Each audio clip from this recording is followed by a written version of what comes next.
સાંઈરામ.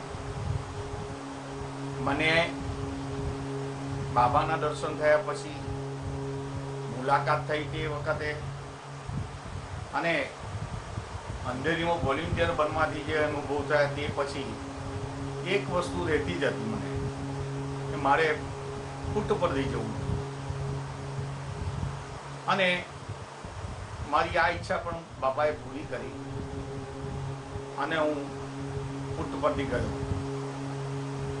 પુટ્ટપરદીની અંદર હું પહેલી વાર જતો હતો એટલે મારી સાથે અમારી જ્ઞાતિના એક ભાઈ દેવેન્દ્રભાઈ દવે એ હતા. અમે બંને ત્યાં પહોંચ્યા પછી બધી જગા નવી, વાતાવરણ બધું નવું, ક્યાં શું છે એ કંઈ ખબર નહીં પડે, ભાષા કોઈને સમજાય નહીં, કોઈ હિન્દી પણ એટલું નહીં જાણે, ગુજરાતી તો વાત જ નહીં કરાય. છતાં પણ હવે ગયા. ભક્તો બધા હતા, શાંતિ નિલયમમાં સાઈ ભક્તો હતા, પરંતુ પુરુષ અને સ્ત્રી મળીને માંડ 500-700 ભક્તો હશે. એટલે તે વખતે બાબાનો પ્રચાર થયો તો હતો જ, પણ ત્યાં આવવાવાળા ભક્તોની સંખ્યા તો ઓછી હતી. હવે અમને એમ થયું કે સારું અહીંયા કશું રહેવાની જગ્યા નથી, તો આપણે ક્યાં ગાડી રહેવું જોઈએ. તમને આશ્ચર્ય થશે, અમે અમારો સામાન લઈને બાબાના રૂમ પાસે મૂકી દીધો. પ્રશાંતિ નિલયમમાં બાબાનો રૂમ ને આમ બહાર આવે તો પ્રાર્થના હોલમાં જવાય, એ ખૂણામાં જ અમે લોકોએ સામાન મૂકી દીધો અને અમે બંને ભાઈઓ ત્યાં આગળ એ થયા. નાહી ધોઈને અબોટિયું પહેરીને આવ્યા અને લાઈન ઊભા રહી ગયા. ત્યાં અમારી જગા પર જ ઊભા રહી ગયા. થોડી વારમાં દ્વાર ખોલ્યું એમનું અને રૂમમાંથી આમ બાબા બહાર આવ્યા. તો એમણે જોયું અમને કે આ બે અહીંયા અગાડી છે ને અબોટિયામાં જોયા. એમને સ્માઇલ આપ્યું અને પછી બધાની વચ્ચે ફરવા જતા રહ્યા. મારી સાથે જે ભાઈ આવેલા મને કે અશ્વિન આપણે તો અહીંયા રહી જવાના, આ તો બધા ત્યાં તો બધાને મુલાકાતને દર્શન બી થઈ ગયો. હું ભાઈ કંઈ વાંધો નહીં, આપણી જગા આ જ બરાબર છે. નહીં તો બહાર તો વરસાદ થયો, આ તે બધું ખુલ્લું છે. અહીંયા તો હજુ કોઈ અહીંયા બીજું કંઈ બનાવ્યું જ નથી. આ ખાલી પ્રસાદ નહીં, એમને આજુબાજુની જગા ને વચ્ચે એક નાનું સર્કલ હતું. હવે અમે 11 દિવસ તે વખતે રહ્યા હતા. અમારી સાથે એક ચીખલીના ભાઈ આવેલા, તે એન્જિનિયર હતા, રવજીભાઈ પટેલ, વલ્લભ વિદ્યાનગરના ટાઉન પ્લાન. એને આંખે નહોતું, તે એમના મિસિસ બહુ માને એટલે આવ્યા. તો અમે હાથે સુરત વચ્ચે જે અમારી સાથે થઈ ગઈ અને શેખપુર પરથી સુધી ને એમને પણ હજુ નવું હતું, એ બધું અટવાયા હતા. હવે બાબાએ મુલાકાત આપીને ત્યારે એમને ફરિયાદ કરી કે મારી આંખે આ તકલીફ છે, આ તે. તો બાબાએ એમને હાથ હલાવીને દવાની શીશી આપી કે આ તમારે દરરોજ સવાર બપોર સાંજ ટીપા મૂકવાના છે ને અઠવાડિયા પછી મને અહીંયા પાછું બતાવવાનું છે. એટલે એ લોકોએ કીધું કે ચાલો હારું, લઈ લીધું. પગે લાગી ગયા. એ લોકોને બહુ સંતોષ થયો, હાવ તોરા કર્યા. અને અમે લોકોએ બી આનંદ હોને કે ચાલો આ ભાઈને માટે આટલું ઉપાય બન્યો. હવે એ લોકોએ કીધું કે અમારે બેંગ્લોર બધે ફરવા જવું છે, અઠવાડિયું અહીંયા બેસી રહેવું એના કરતાં. કારણ કે પેલા ભાઈને તો આમાં બહુ રસ હતો જ નહીં, એના વાઈફને હતો બાબાની દર્શન બધામાં. બાબાએ આ પાડી. હવે એમને આ પાડી એટલે મેં પેલા અમારી સાથે જે દેવેન્દ્રભાઈ આવેલા કે ચાલો ને આપણે બી ફરી આવીએ. તો અમે બાબાને પૂછ્યું કે બાબા અમે પણ જઈએ બેંગ્લોર બધે. ના, બહુ વરસાદ છે. અમે વિચારવું પડી કે અમને આ પાડી ને જવાનું કહું ને મને અહીંયા અમને લોકોને ગાડી કહી દીધું ચાલો જે હશે તે. હવે એમાં એક મોટો ફાયદો અમને શું થયો કે તે વર્ષમાં બાબાએ પહેલું મૂવી વિડીયોનું કરવા માટે મુંબઈના સાઈ દત્તા સ્ટુડિયોના શ્રી મધુસૂદનભાઈ દીક્ષિત આવેલા, તેમને સોંપ. હવે એ ઉતારે તો કરું બધું, પરમિશન મળી ગઈ એટલે, પણ એને બી તો ખબર, માણસ તો જોઈએ ભક્તો. કે અહીંયા આમ છે તો તા ભક્તો દર્શન કરતા આ તે, એટલે એ ભાઈએ અમને અમારી ઓળખાણ થઈ અને એમણે અમને કહ્યું કે ભાઈ તમે જો તો મારી સાથે હું કહું ત્યાં તમારે આવવાનું અને આપણે વિડીયો ઉતારીશું. કારણ કે આ પહેલી વાર બાબાએ ફોટા તો એમને પહેલેથી જ પાડતા હતા એ ભાઈ. આ સાઈ દત્તા સ્ટુડિયો એ મુંબઈમાં પ્રભાદેવી રોડ પર છે, સેન્ચુરી બજાર સામે. મારી એક મોટી બેન જે છે તે ત્યાં જ રહેતે, આદર્શમાં રહેતી હતી તેવું. આદર્શ ગવર્મેન્ટની બિલ્ડિંગ. હવે એ મધુસૂદનભાઈ દીક્ષિત આ જે કરે તે માટે અમે ચાલો અમે તમને સાથ આપીશું. કારણ કે કામ તો બીજું કંઈ કામ જ નહીં ને, આ બધું બાપાનું સવારે દર્શન, ભજન, સાંજે દર્શન. એક લાભ અમને બહુ સરસ મળ્યો કે ત્યાં માણસો છું ને, એટલે તે વખતે બાબાના ભજન અંદર હોલમાં જ થતા હતા. એટલે કે બાબા જે રૂપમાંથી બહાર નીકળે તેની બાજુમાં એમનો એક પ્રાર્થના હોલ હતો મોટો. અત્યારે બી છે જે જગ્યા તો, ને પ્રાર્થના હોલ બી છે બનતા સુધી. હું તો ગયો નથી, પછી બહુ વર્ષ થઈ ગયા, પણ છતાં હું માનું છું કે એ જગ્યામાં હજુ હતું.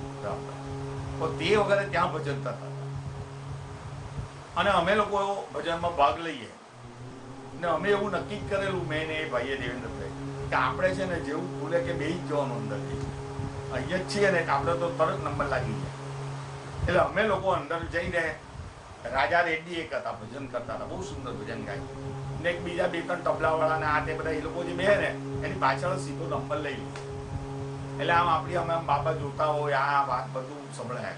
ખુરશી પર આવીને બે સામે જ બાબાની ખુરશી અને આમ એક અંદર પ્રાર્થના હોલ હતું, તેના પર સ્ટેજ પર બધા દેવનું ને હતું, સિદ્ધિ સાઈ બાબાની મૂર્તિ.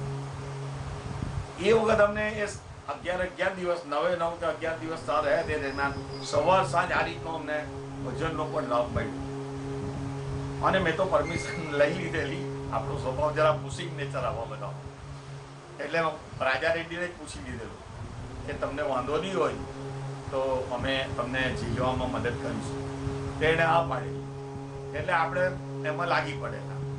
આપણે જાતે તો તહેવારના બહુ ગવાતો નહીં, બે ચાર ભજન રાજા રેડ્ડીની એ જ ગાયું ને સામી બાજુ બહેનો ગાતી હતી કે બે ત્રણ, બાકી બધાથી નહીં ગવાતું ને. એવી કોઈ મંડળી આપી બી ત્યાં તહેવારે કોઈ વોલિન્ટિયર આ એ બધું બી તહેવારે નહીં હતું. અમે ગયા ત્યારે કઈ બધા જાતે સ્વૈચ્છિક સેવા આપી, આવું તહેવાર.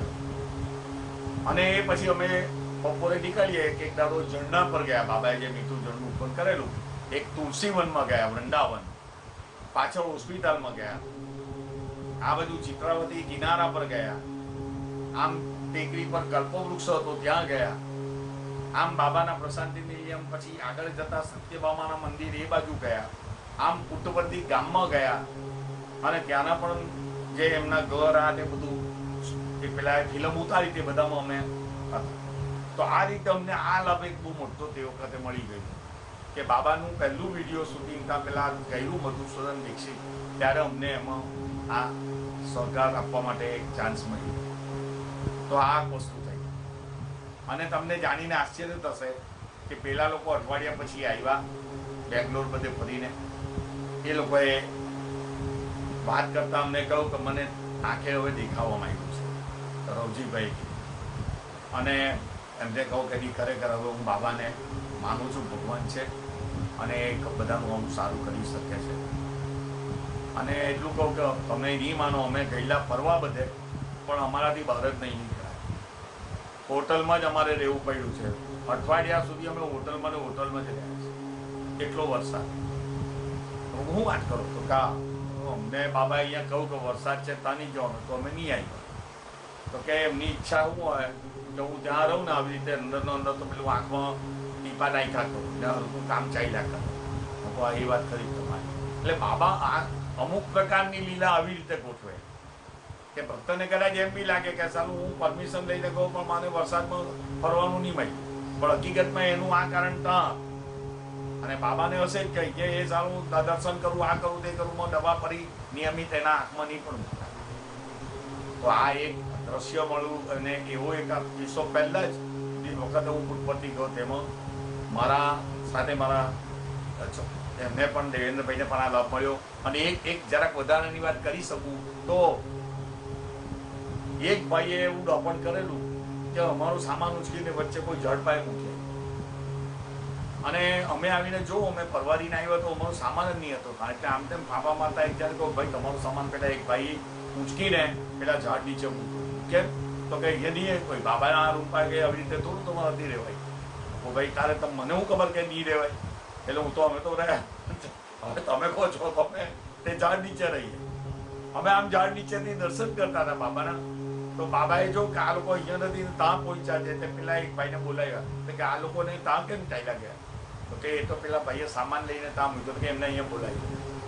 તો બાબાએ પાછા અમારો સામાન ત્યાં મુકાયો પેલા જ પાસે, અને અમે ત્યાં જ પાછા ગયા, બાબાને પગે પણ લઈ ગયા. અને આ એક પહેલા મને કોઈ તે વખતે ઇન્ટરવ્યુ નહીં મળેલો મારી સાથે દેવેન્દ્ર ભાઈ, પણ પેલા ભાઈ સાથે રહીને જે 5-10 જણને ભેગા રાખે ને તે ટાઈપમાં અમને રાહ પડે. અને આ રીતે અમારી એ વખતની એ આવું છે. સાઈ રામ. બીજી વખતે બીજે જ વર્ષે વરસગાંઠ ઉત્સવ પર 23મી નવેમ્બર હું પુટ્ટપર્તી ગયો. આ વખતે હું એકલો હતો, કારણ કે પહેલી વખત તો હું અજાણ્યો ગણાવો એમ કરીને મારા માસીના છોકરાને હાથે આવવાનું આ લોકોએ ઊભું કરેલું. એ મારાથી મોટો હોય કે ભાઈ હું ભરે કે ભાઈ અશ્વિનાથે કોઈ ગૌ છે. અને આ વખતે પછી હું જાણકાર હતો કે ગયો હતો. આ વખતે મને ત્યાં બાબાના રૂમ પાસે સામાન મૂકવાની કંઈ પરમિશન બી નહીં મળી. અને અમે વચ્ચે સર્કલ જ્યાં હતું ત્યાં આગળ જે એક સાઈડ પર બધા ઝાડ હતા, એમાં એક ઝાડ નીચે બાબાની ગેલેરીને મકાન બહુ નજીક સામે દેખાય એ રીતે આશરો મળી જતો. એ વખતે પણ ભજનનો મને એટલો જ લાભ મળ્યો. એ વખતે પણ મને બાબાના ચમત્કાર બી અમુક એવા ભસ્મ હાથ હલાવીને ઉત્પન્ન કરે છે તે, બીજાના જે કોઈના અંદર ગયા હોય ને કંઈ ચમત્કાર થયા હોય તો તે જાણવાના મળ્યા. અને એક સરસ મને પોતાને જે મોટો ચમત્કાર થયો હતો એ કે હું શું કરતો કે રાતે ત્યાં આગળ સૂઈ જતો. આ ઝાડ નીચે નહોતો છૂટું, કારણ કે ત્યાં આગળ રાતના બધી પેલી કીરી ને એવું બહુ આવતું. એટલે હું ત્યાંથી ઊભો થઈને સીધો બાબાના રૂમ પાસે ટાઇલ્સ કે પેલું જે કે એના પર બહારના ઓટલા પર, એટલે ત્યાં આગળ અંદર કોઈ ઓછી રહીને શાંતિથી હું સૂઈ જતો. અને બાબાના રૂમ પર એક ફોટો હતો, આજે એવો જ ફોટો મારા ઘરે છે, મેં લીધે લાખેલો છે. તો રાતના હું સૂતેલો, તેની અંદર મને એક પછી એક ભગવાન વિષ્ણુના 10 અવતારના દર્શન થઈ ગયા. તેમાં ચોથો અવતાર જે નરસિંહ ભગવાનનો, તે તો એટલું મને કુતૂહલ ઊભું કરેલું. અને ખરેખર મને એ અદ્ભુત અનુભવ ને ચમત્કાર પહેલી વખતે જ્યાં થયો તે પુષ્પટીમાં બીજી વાર ગયો ત્યાં થયો છે. અને એટલું ચોક્કસ છે કે બાબા ભગવાન જ છે અને આ રીતે એ છે. અને એ વખતે મેં એ બી જોયેલું કે બાબા ઉપરથી અંદર એના ઘરમાં ઉપર જે રૂમમાં એ રાતના રહે છે એ બધી જગ્યા પર આવે અને પાછા પોતાના વૈકુંઠધામમાં પણ એ જવું તો જાય. આ એક અલૌકિક વસ્તુ છે, પણ એ કદાચ બધાના નજરમાં પણ ના આવે, બધાના માનવામાં પણ નહીં આવે. પણ કોઈક મેં જગ્યાએ જ્યારે વાંચતો તો હું બાબાના બધા સાહિત્ય, તેમાં વાંચ્યું પણ છે કે એવું બન્યું છે કે ઘણાએ આ રીતે જોવું. એક બીજી વસ્તુ હવે તે વખતે રહી, કારણ કે રહેવાનું હતું તે દરમિયાન જ મારે બધું જોઈ લેવું હતું પાછું.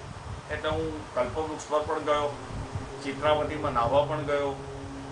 તે સાથે બાબાનું જે પુટ્ટપર્તીમાં ગામ હતું ત્યાં એમના ઘરે આજુબાજુની જગ્યાઓ જોવા ગયો. મારી સાથે 2-3 વ્યક્તિ જે હતી સાઈ ભક્તો જ, એ લોકોએ અમુક એ લોકોને જાણીતું પહેલેથી, એટલે અમને એ લાભ મળ્યો. અને બાબાના રસોડામાં જમવા ખાવાનું પણ રાખેલું. એટલે આ એક થયું. પણ આ વખતે હું કેમ આની સાથે લીધું મેં કે મને આ 10 અવતારના દર્શન ઊંઘમાં થયા. અને તે બી બાબાના રૂમમાંથી બાબા બહાર આવે છે તેવારે એ જગ્યા પર હું બહાર સૂતો. સવારે વહેલા ઉઠી જવું પડે, કારણ કે ત્યાં તો 4 વાગે બધું ચાલુ થઈ જાય છે. એટલા માટે હું એ પહેલાં જ અહીંયા મારી જગ્યા પર પાછો થઈ ગયો. તો આ વસ્તુ એક બની તે અદ્ભુત છે અને એ બધાને માટે આનંદની વાત છે, બધાને ગમે પણ એટલા માટે. અને હું આશા રાખું છું કે બાબા આવી જ રીતે અલૌકિક ચમત્કારો અને લીલાઓ તમને સર્વને પણ જોવાનો તક આપે. સાઈ.